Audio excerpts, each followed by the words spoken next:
পুরাণে শিবের 5 নাগকন্যা সম্পর্কে উল্লেখ পাওয়া যায়।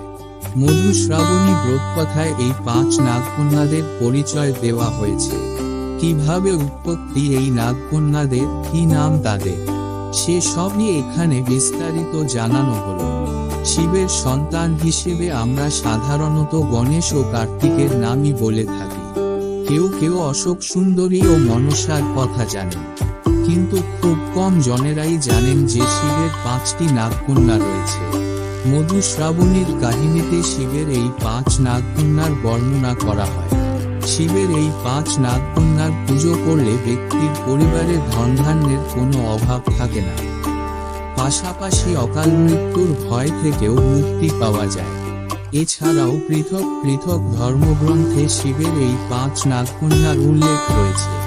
এমনকি স্বয়ং শিব এ বিষয়ে পার্বতীকে জানান। শিবকন্যাদের কাহিনী। মধুশ্রাবণী ব্রতকথা অনুযায়ী একদা শিব ও পার্বতী জলক্রীড়া করছিলেন। এ সময় শিবের বীর্যস্খলন হয়। শিব সেই বীর্য একটি পাতায় রেখে দেন। এ থেকেই 5 কন্যার উৎপত্তি হয়, কিন্তু তারা নাগরূপে ছিলেন। শিব নিজের 5 নাগকন্যার নাম রাখেন জয়া, ঋষভ, শামিলবাড়ি, দেব ও দোতলি। যে দিন শিবের এই 5 কন্যার জন্ম হয়, সেই দিনটি ছিল শ্রাবণ মাসের শুক্লপক্ষের পঞ্চমী তিথি। তবে এই ঘটনা সম্পর্কে পার্বতী কিছুই জানতে না। এদিকে শিব নিজের মেয়েদের স্নেহে মুড়িয়ে রাখতেন।